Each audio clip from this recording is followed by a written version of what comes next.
Steve Bannon speaks in support of U.S.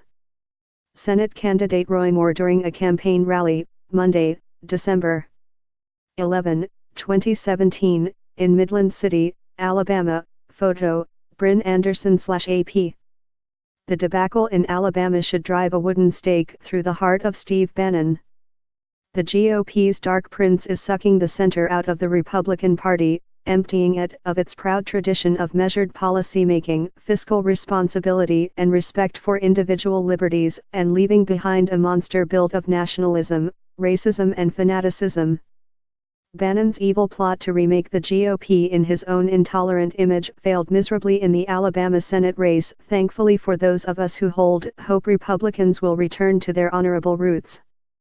Nolan Finley and Ingrid Jacques discuss Alabama and Steve Bannon, Me Too, and whether the movement is going too far, as well as warring petition drives in Michigan over prevailing wage.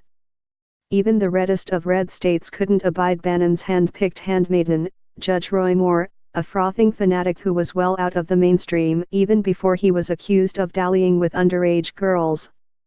Bannon envisions a core of Roy Moores who will rise in 2018 to challenge Republican senators, nearly all of them true conservatives, but not conservative enough to meet his never-compromise litmus test. He's targeting every incumbent up for re-election except Ted Cruz. The first to fall was Sen. Luther Strange, who lost to Moore in the GOP primary. We know how that turned out.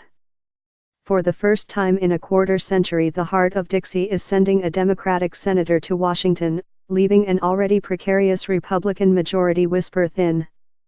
Strange was not a liberal. He wasn't even a moderate, by most non-Bannon standards. Neither is Bob Corker, or Jeff Flake, or most of the others on the hit list. Flake of Arizona and Corker of Tennessee have already announced their retirements, anticipating bruising primary battles. If the Republican base heeds Bannon's call to nominate arch-conservatives to replace them, those seats, and others, will fall to Democrats. What will happen to the Donald Trump agenda then? That's what Bannon claims to be battling for in this GOP civil war. But a Senate controlled by Chuck Schumer and the Democratic resistance movement will slam the door on Trump. The president may as well decamp to Mar-a-Lago for his final 2 years. Democrats demonstrated in Alabama they know the formula for defeating a Bannon acolyte, even in a state that remains solidly behind Trump.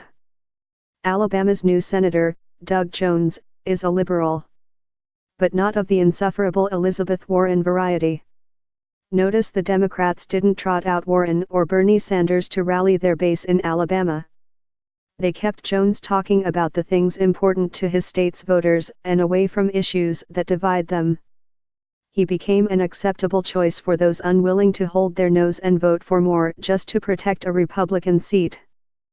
Granted, Moore came within a whisker of winning, and had it not been for the 40-year-old allegations of sexual impropriety, he likely would have won. But Democrats are skilled at digging around in closets.